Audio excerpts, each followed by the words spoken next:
Hey, how you doing? Thanks for downloading the show. Welcome to Garden Fork Radio. It's Eclectic DIY. You're here with Eric and Rick today. We're going to talk about epoxy. Rick just had a very interesting experience with epoxy, and we thought, let's super geek out on this. So take it away, Rick. Okay. Well, good morning, my friend. How you doing? I'm cold. I was just out sweeping the sidewalk. Ooh, yeah. How much snow do you have? None. It hasn't snowed in New York in 800 days. Oh, wow. I figured that lake effect snow, you'd be getting some of that. Why those guys got like 50 inches or something? Yeah. It's weird. It's little bands of it. I don't know. I'm not might be the right word. But anyway, we are fine. There's so much concrete here. It takes a while with the concrete to freeze. So yeah, it makes good sense. Okay, well, it's cold here, unusually cold for Virginia Beach. But no snow, no rain in the forecast. It was windy. Boy, it blew like stink yesterday, but today's a lot better. So it blew the tuft off my dandelion. It would have if I'd had a dandelion. Anyway, I have a saga. This is a tale of woe, I think, but it's turning out pretty good. 12 years ago, we put in some really nice granite countertops in the kitchen. I got tired after all those years of buying houses and fixing them up for somebody else. You know, I wanted to fix this one up for us so we could enjoy it.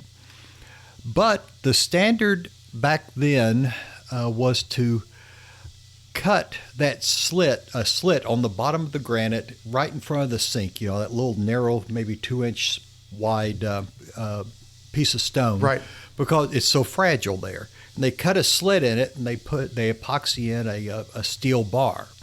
And of course, they went with the very finest mild steel bar they could find. So apparently, the steel bar is to hold it back together again. Well, the steel bar is to reinforce it in case somebody steps on it, you know, because, you know, a painter might come in and and be standing on it. And it's just so narrow there, although it's supported underneath. It's just so narrow there, they started putting this slit and putting the bar into there just to give it a little extra stiffness. And eventually, it began rusting, and it rusted, and we looked at it and called all the different rock shops around here, and none of them were willing to help us. So a rock shop is like a marble counter company. Yeah, all those guys. There are 24 of them now. I think. Well, it doesn't matter which one it was, but they none of them were interested in doing anything about it. They said, "Oh, well, we can replace those counters for you." And I thought, well, yeah, of course. And then a little known secret, because we've gotten a lot of seconds out of some of these shops for the vanity in the bathrooms and whatnot. They take broken counters and counters they've taken out, and they resell them, just recut them and resell them. And so I thought, gee, they're going to make a killing off us, because this was really nice. It's a kind of a marble and quartz granite. It's black and white with some clear places in it. Not clear, but translucent. And so they make a killing off this deal. And so we just kind of let it go. We said, well, when it happens, it happens. And there's this length right across the front of the sink, and it just kept getting wider and deeper and wider and deeper. And one day, in fact, about 11 o'clock a week ago at night, Gail was in the other room, and she heard this snap. Ooh. And she went in there, and she found the piece had snapped off and then snapped in two. But fortunately, there was a little ledge underneath it that held it, kept it from falling on the floor, so it didn't break and shatter when it hit the floor. And so she took it off, and we started this quest again to find somebody to do something about this situation. I looked on YouTube, and you can find almost everything you need to do on YouTube, and I found a couple of guys that were repairing this kind of damage. And I looked at it, and I said, I can do that. I can do that. And then I said, I need to find somebody to do this. Yeah. Mainly because what they used, now it's a German polyester epoxy, and it's made specifically for stone. It's called Akemi, Akemi, and then Akpox, Axepox 5110. And it's a two-part epoxy, and you buy it in a tube, and you'll explain in a minute how this works, because I wasn't here when he actually mixed it. But it's fast setting, wicked fast setting, and so your placement has to be precise, and it has to be exact the first time, because you're going to do a lot more damage trying to pry it off if you screw this placement up and it's not level across the top and level across the front. How this tube of this stuff? You've worked with similar products, right? Yes, I have. How they work? You have to work fast, and there's no undo button. Yeah. And you have to measure out.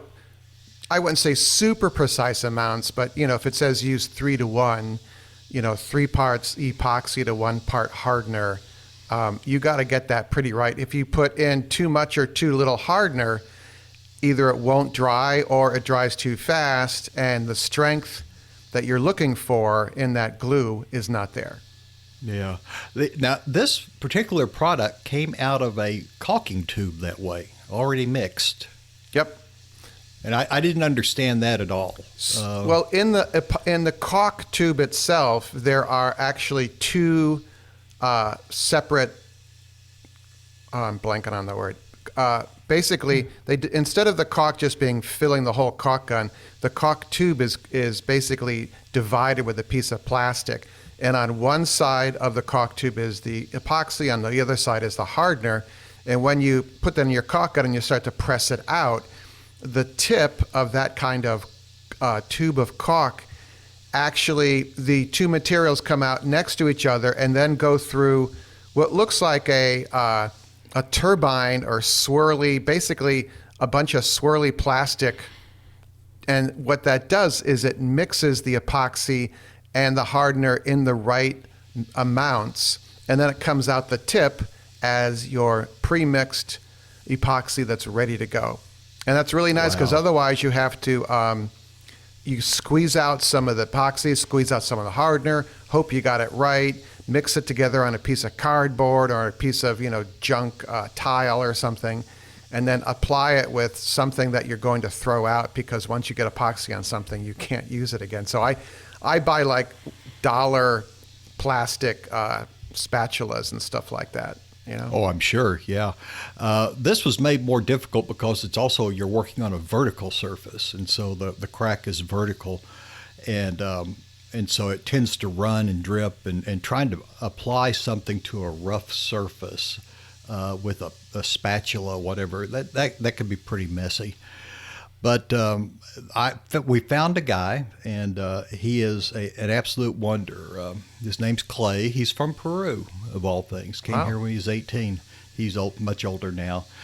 And he is just an absolute wizard. You might be able to hear a little bit of grinding in the background. He's in there sanding off the top of the epoxy. It's set for 2 days. And then he mixed in, we had a piece of granite left, and he took it out to his truck, and or to the sidewalk, and he pounded it with a hammer, and got a lot of granite dust that he uses to fill in on top with the epoxy. That's brilliant. So you're coloring the epoxy to match the counter. Yeah, and then he also used some black just dye, epoxy dye that they use for the places where it's really dark. But it matches. I mean, you can look at it and see there's been a crack there, no doubt about it. But it's not open. It was open at the top, maybe a 1/4 inch, and we'd filled it in a couple of times, just cheap drugstore epoxy. Yeah. And it was mainly just to try to slow it down. We knew we weren't going to win this war, but we thought maybe we could slow it down. And he came in and it just looks perfect. He has a great eye for color and matching, and he matched all across the top there. The other secret was not to get the epoxy squeezing up through the top of the crack where he was going to work in color. So this is a real art form. The guy was just wonderful. Is just wonderful. That is fabulous. So he's like the marble counter repair whisperer. Yeah, exactly. Was that like a word of mouth thing that you heard about him? Yeah. Finally, we cornered not one of the owners, but one of the guys that actually worked on our cabinets who we just ran into when we went to the shop. By the way, don't call, go places. People have a lot more trouble saying no and not helping you when you're in person. It's taken me a long time to learn that. If you need something, go see people in person. But we went there, and this guy that worked on our counters was there, and we just started chatting him up. And he says, we had this guy that used to work here, and he's retired now, but he does these repairs all the time. And I said, well, give me his number, and it's been. But it was kind of word of mouth. Boy, I'm going to put his name on Nextdoor because this has got to be happening to a lot of people. Yeah. What's actually happening is the granite companies do not want to admit it's their bar that they put in your granite that is costing you all this money and trouble. Besides, they can make a killing off of it if you get a new slab of granite. So, they have no incentive to help you repair it. An analogy here to that bar is rebar in concrete. And the rebar is required for like a long expanse of concrete to keep it together.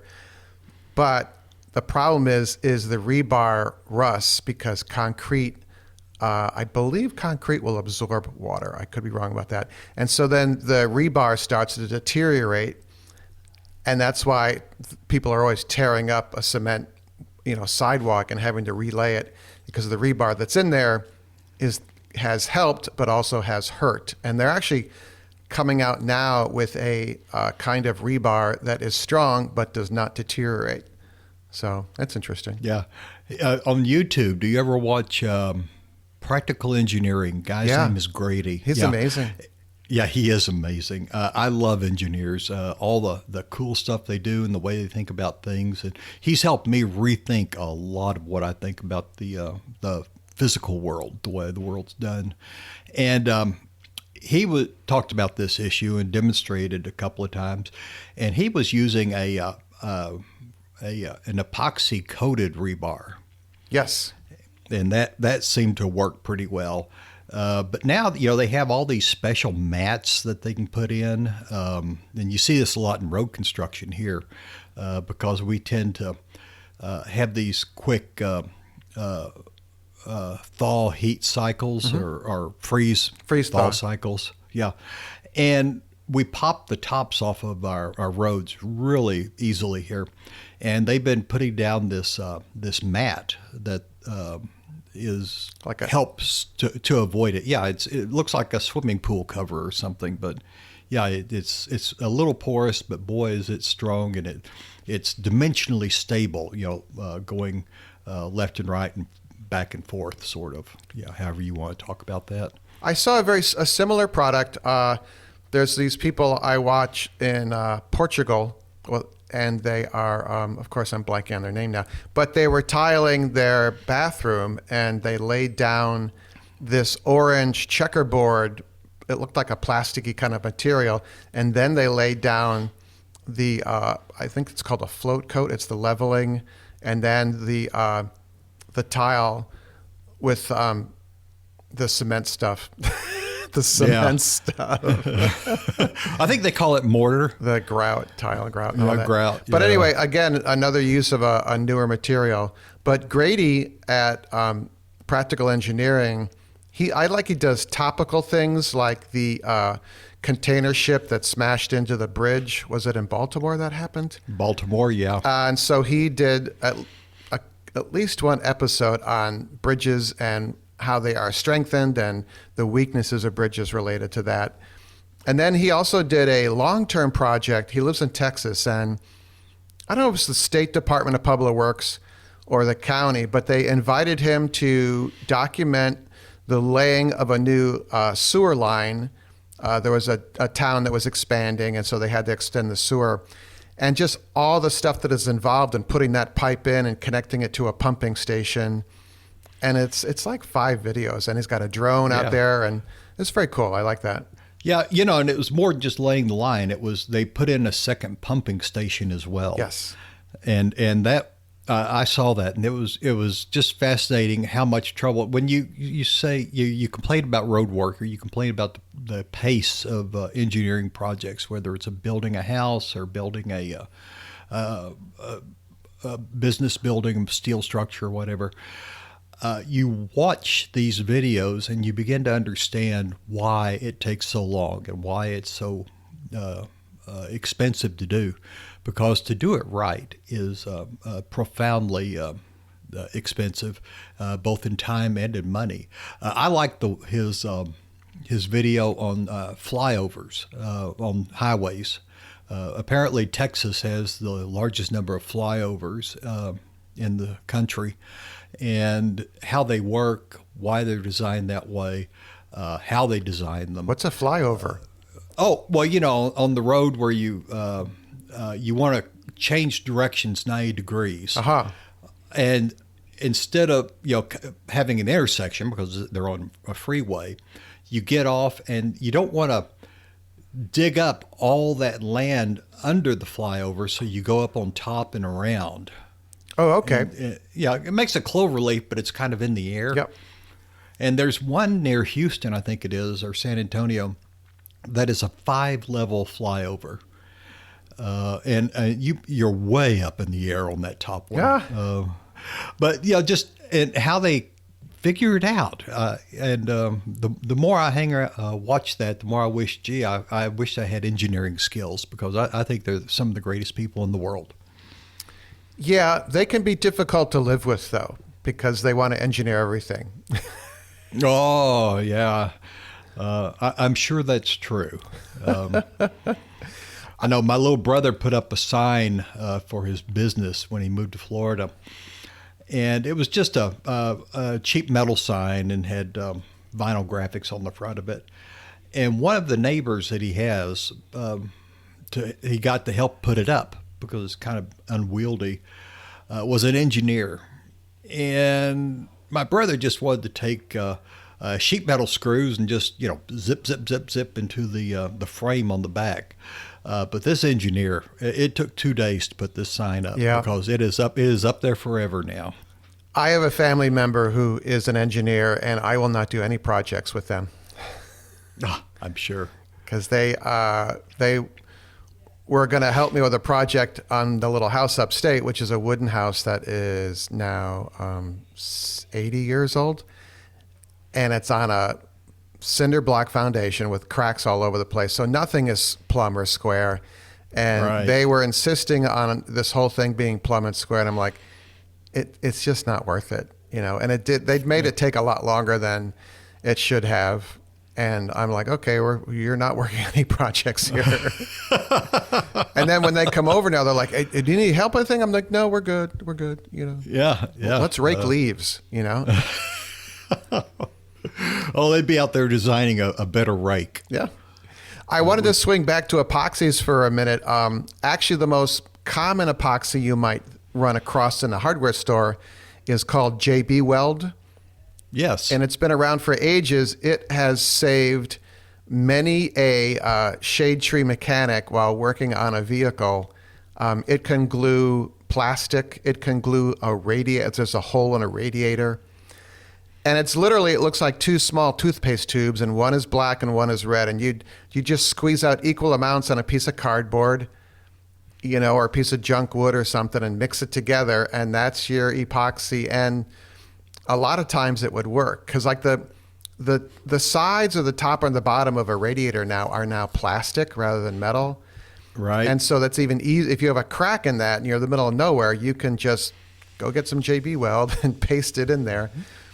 But now that company, and also I wonder if they might be owned by Loctite, they have a bunch of epoxies that are for marine use or metal use or Oh yeah. I haven't posted the video, but I fixed the fuel tank on my string trimmer with some epoxy, the 2-part, and it comes in it looks like a dual oversized syringe, and you just squeeze out 2 lines of it and mix it together, and you've got about 10 minutes to work with it. So epoxies are everywhere, and they started out, they were really, I invented, perhaps is the word, in the 1940s, but now they're everywhere. And then when you talk about epoxy resin, that to me, that usually means, I also call that like when you're fiberglassing a boat, that's actually it's a fiberglass resin that you can use for that. Right. That you have to be careful of because just the fumes are so bad. Toxic. Yeah. But the little tube ones, the little syringe ones, you're not going to have a problem with that. But just keep in mind that once you set that up to glue and you clamp it together or whatever, you just need to leave it there. And leave it overnight is the best. I think everyone knows by now I'm a big proponent of shopping local. I'm a big fan of going to my local hardware store and buying everything I can. If you are trying to find an item that you can't find in your local store and you're considering going online and you're considering using Amazon, this is a big ask, isn't it? Would you consider starting your shopping experience on the Garden Fork shopping page on Amazon? That was a really long sentence, wasn't it? But basically, if you could bookmark this link, amazon.com/shop/gardenfork. amazon.com/shop/gardenfork. Start your experience there. Listen to me. I've actually, on my shopping page, I list all the tools I use, books I like, cookware and stuff I like as well. So if you're ever wondering, I'm using something in one of the videos, more than likely it's listed right there as well. Again, buy local as much as you can. If you're going to shop on Amazon, consider using our link. We get a little finder's fee, and that helps pay the bills. And I'd super appreciate that. All right? Thank you. Back to the show. Yeah. The Goodyear clamp is one of my favorites. The Goodyear, that's links of old inner tube. Yes. And wrapped around something. And, it's disposable. If it tears up, it's fine. And it works like a champ to hold things rigidly in place and with a good deal of tension on them. So they stay together well. It's like a cheap bungee cord that's very flexible. If you have a friend that is a cyclist, the kind that wears the tight clothing, and it has a serious bike. They look like bumblebees. Yeah. They blow out tires quite often, and so they will have blown out inner tubes that are perfect for that kind of thing. They're great for... You don't want to use them on the roof of the rack on your car, but if you want to glue a chair back together, like one of the legs is loose, you just kind of wrap that puppy up, and it works really well. Anything that's awkward, that's kind of the beauty of this. Yeah. Anything that's awkward to hold together work really well with that Goodyear clamp. We're talking about JB Weld. I had a 63 Ford Falcon. That's a great car. I thought it was a hot rod when I was a kid. And I popped the clutch and I broke the casing on the transmission. And I got underneath there, drained the transmission, flushed it with some solvent through that, the best I could to get it to run through that crack. And then cleaned all the oil off the outside of the transmission case. And I used JB Weld on the outside of that thing, and it stayed for another, I guess I had the car another 3 years. And it worked like a champ. That's great. The key to almost any glue, to all glues, is surface prep. Right. Clean it with... You can either, even if you don't need to buy a big can of acetone or something, you just go get a thing of lighter fluid, if that's a thing anymore. And that's basically acetone. Or nail polish remover is acetone as well. It just has a fragrance added to it. and you can clean up plastic or metal with that. If there's oil, any oil-based product near the epoxy, it will not hold there. So that's the key thing. And also roughing up the surface slightly with a sandpaper helps greatly, because smoother surfaces, there's no tooth on that, and any kind of glue works much better when there's I feel there's a tooth on there. Yeah, it's always good to know what the replacements are for common things. Our trash can. I know you don't have these trash cans in New York. You just put your you just feed the rats. No, we have trash cans now. It's part of the rat czar, and the complaints about rats to make the 311 has gone down since the city started making everyone put trash in containers or in like a larger dumpster for a big business. That's excellent. I'm wished you guys had done that a long time ago. Yeah, well, I was not in charge. Well, you will be soon, I'm sure. These cans are lifted by machine, of course, on the trash truck. And so the hinges at the back and the bar that holds the top onto the main body breaks fairly often on hours. Oh. And I slide a piece of 1.5 PVC tubing in there. And then to keep it in place, I have the little caps, PVC caps. Yep. And I didn't have any PVC glue. And Gail says, well, I'll go to the store and get some. I said, no, let me have your nail polish or nail polish remover. And it's acetone, which is the same stuff that's in the PVC glue. And so we have very nice smelling caps on the end of our but yeah, it just literally melts the PVC. The PVC, and you give it a little twist just to kind of mix it all together, and then it dries, and it's held for quite a while. Yeah, there's a beauty to petroleum products, you know? Oh, yeah. But there's just a beauty to knowing what is the base product of so many common things, because you go over to the paint aisle or over to a paint store, and there are just so many different products, and you can't decide which is which. Yep. And which is better and which is, and acetone, mineral spirits, that just about covers almost everything. MEK, if you need a little bit. Oh, that is incredibly dangerous. Oh yeah, I know. I have a small bottle of it, or 10 of it. Methyl ethyl ketone. Look it up. Yeah, I know. Yeah, I know. But it's amazing. Dangerous. It's an amazing product. Yeah, it's like trisodium phosphate, TSP. Yes. It was a wonderful product. I don't think anybody actually makes true trisodium phosphate anymore. Because it's so bad for the environment, and if it gets into your water, that's really bad.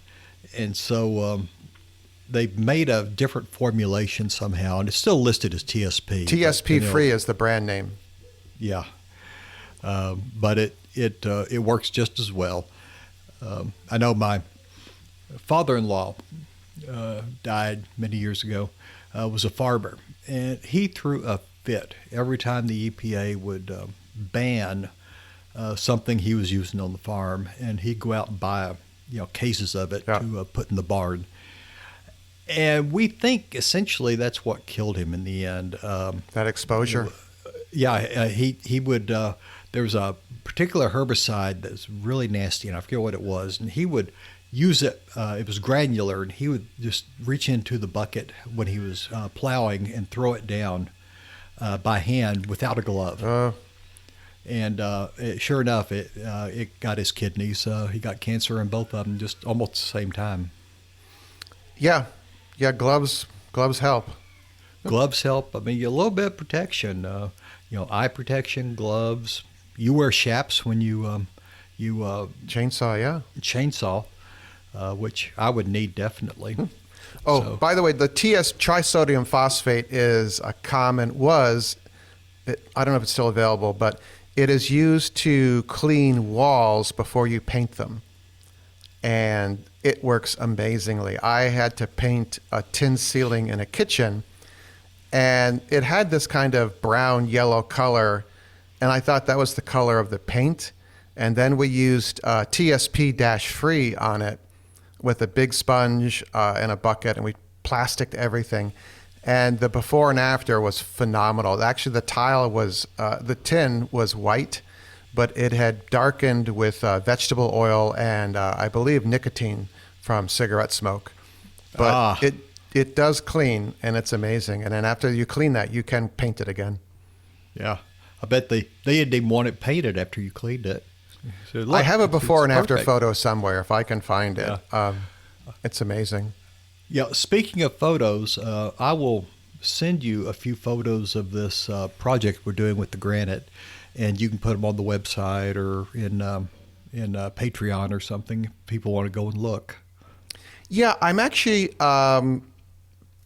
going to start posting on my Patreon page on patreon.com stuff that is available for everyone. And then there's, I don't really like the word VIP. I would just call it supporters. The supporters get the after show and the pictures of the labs and stuff. But there's also stuff I could show, kind of you can follow me on Patreon. They call it following, I think, on Patreon, and without any financial support, and you'll get an email, or it'll show up on your Patreon app. Oh, Eric posted this thing, and I love to share links to interesting things, and I thought, well, I could start doing that.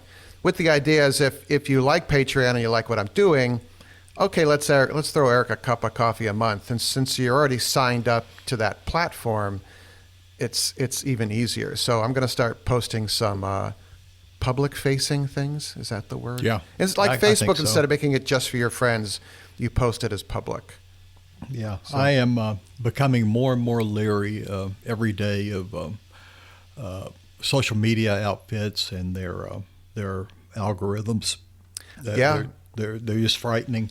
And I have stopped posting as much as I used to on anything, really, but I have really worked hard at hardening my my defenses. I use a VPN almost all the time. I use what Apple has it. What's it called? Hide my email. Yep. So that it will you can generate email addresses, and several places do this. Simple Email will do the same thing, or Simple Login will do the same thing. Yep. Give you unique addresses, and so if that one goes wild on you, if somebody gets hold of it and starts spamming you, you can just kill that email link and not have to fool with anything else. But I'm just really tired of feeling like I'm the product all the time.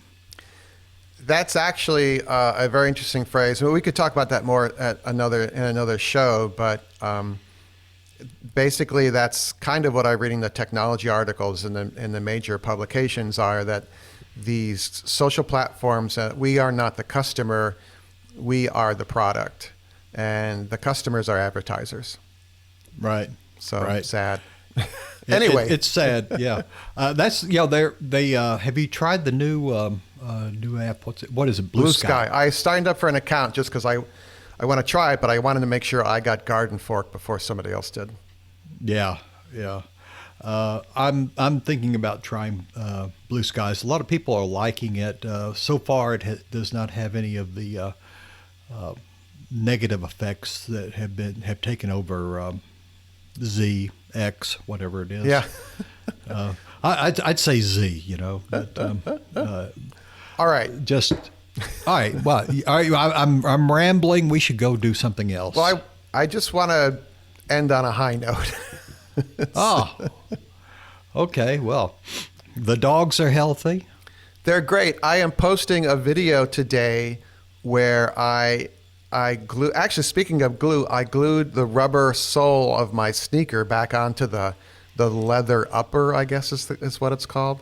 And so Right. I made a video about it with my Sony camera, which is much more complicated than I just use it I just turn it on and I go. But I didn't realize it was set for slow motion mode. Oh. And I shot the whole video in slow motion.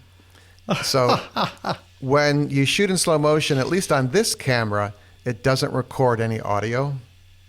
Oh, And I was going to throw out the footage. And then I thought, there's a lot of YouTubers that just narrate what they're doing.